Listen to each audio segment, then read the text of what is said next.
Hi guys, it's Maya from Real Lifestyle, and today I'm talking to Jak Nguyen from 8 Weddings. Hey guys.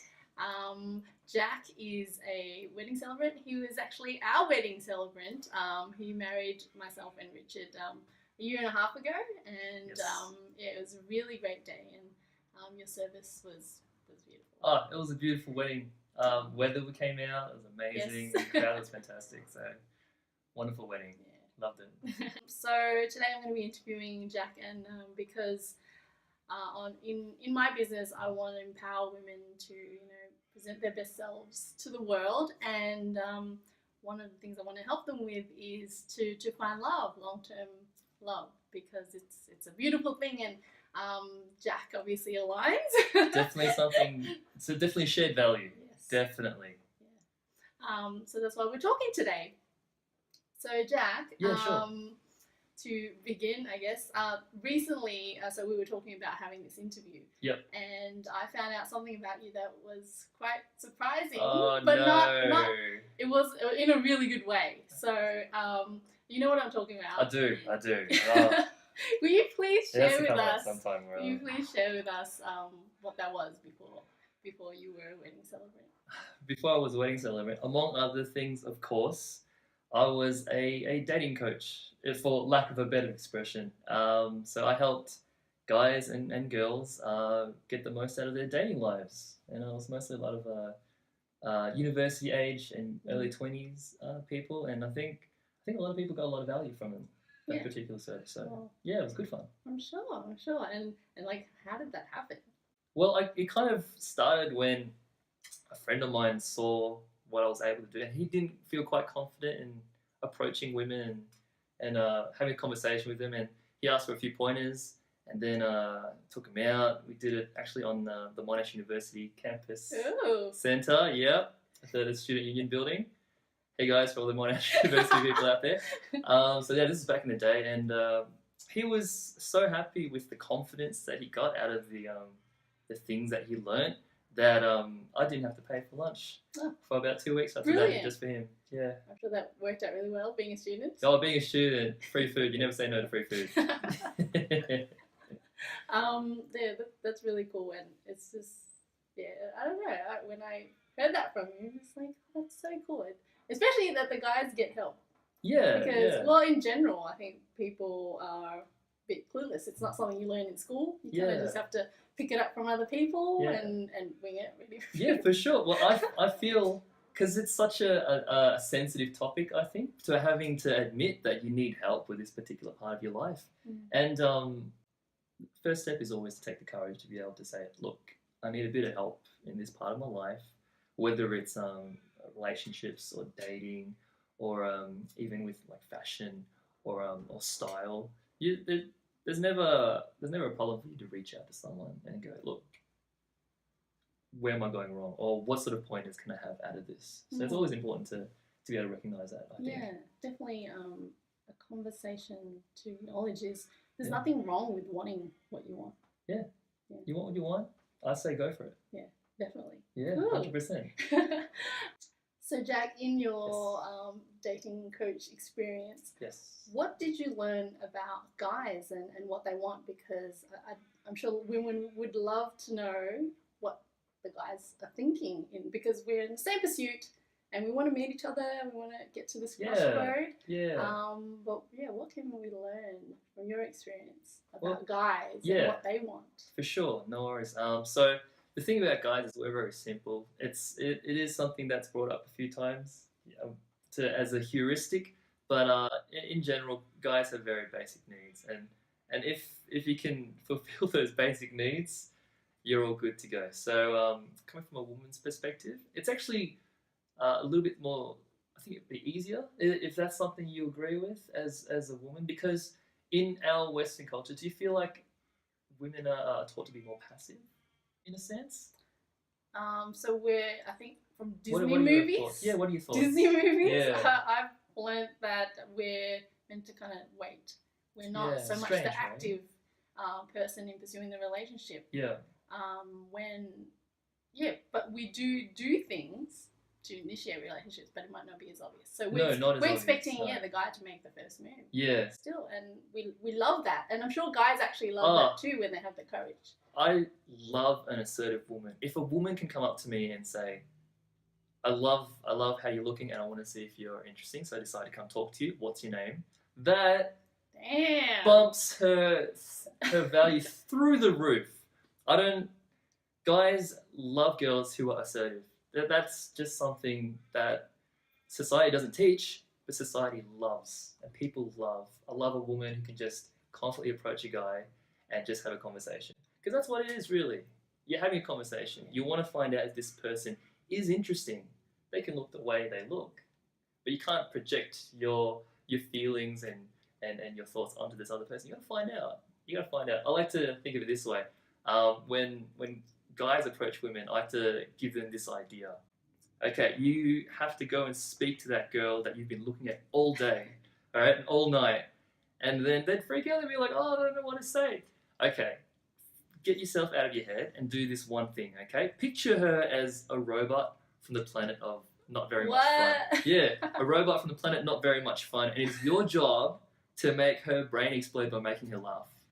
And if it sounds silly, but all you need to do is get out of your own head and have that conversation with this other person.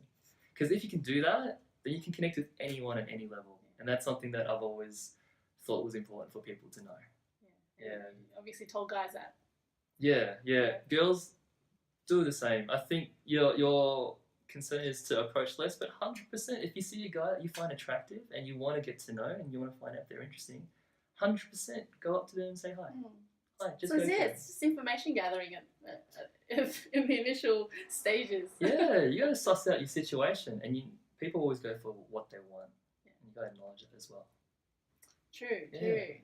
So, Jak, in your experience as a wedding celebrant, I love hearing stories of how people met. Yeah, the meet cutes. Yeah, and in hearing these stories, I'm sure people get inspired of seeing there's different ways, different possibilities of how to meet, your future life partner. Right. Yeah. So, from the couples you've married, what's the most memorable one out of all of them? So, the great thing about this particular couple is that they actually met at the supermarket in the fresh fruit produce section, which is insane. Who meets someone at the supermarket? But then when you get to know people and you've heard so many stories of how people meet, you realize that's not as uncommon as you'd think. And I'll get back to how old they are when they first met, but they've been married for quite a few years now. Mm-hmm. And the fact is, people can meet in nightclubs, they can meet at work. I wouldn't suggest that so much, but people do meet at work, and that's not something that you would discourage. People meet through friends, obviously, and sporting activities and hobbies that they have. But the fact is, you need to be open to opportunities where someone comes up to you in a supermarket and says, I think you're very attractive and you sound really interesting, let's go get a drink sometime. And the fact is, this couple met each other at the ages of 55 and 60. 55 and 60 when they first met. Never married to anyone else. Obviously had opportunities before that. But the fact is, it wasn't their time until that very day. That moment. And the point I'm trying to make is that it's never too late. You could be in your 20s, you could be in your 30s, you could be in your 40s. But it's never too late to be able to find love. And it's very important to be open to it. Very important. Definitely. Yeah. And just a note, we didn't set this up. No, we didn't set this up at all. Pure coincidence. It just kind of happened. Brilliant, our perfect pairs. Yeah, cool. Perfect pairs. So, Jak, yes. In learning about love and how men and women operate. Yeah.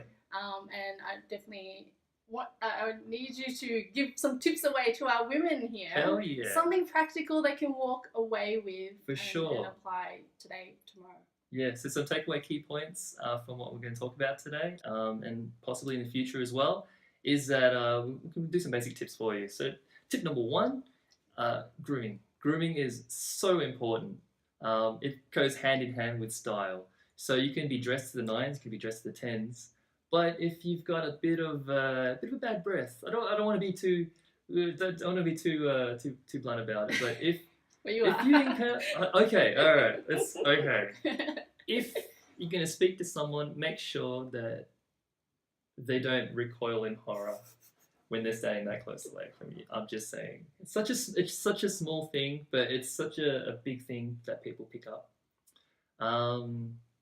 Basic stuff like that. Like, women know about these things, but just sometimes you forget when you go out or something like that. Yes, or like definitely being self-aware. Self-aware is a really big thing as well, especially if you don't have friends and you need friends who can point these things out to you and be honest with you and be real with you.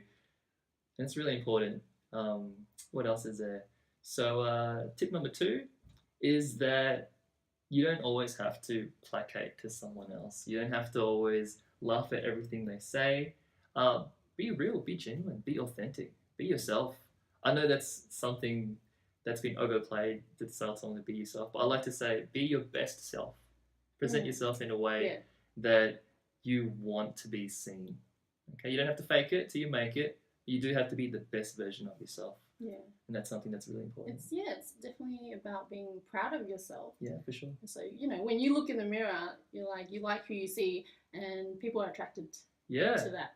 Yeah.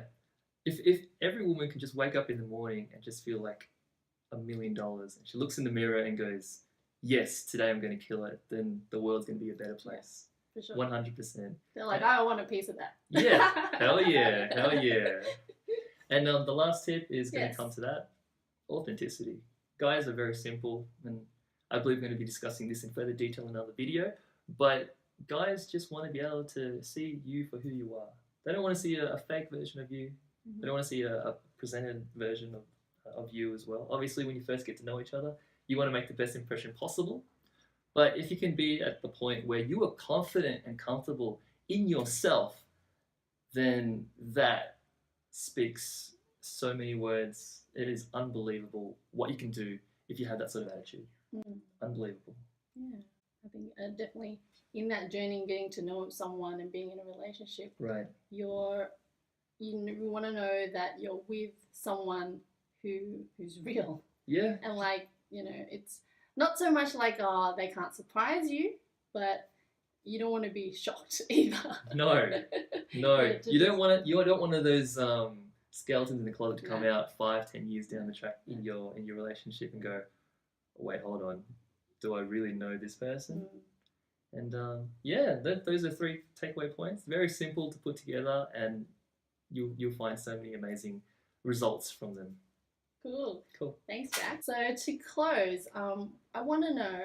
I want you to share with people why you're a wedding celebrant. Like, what do you get to contribute to people?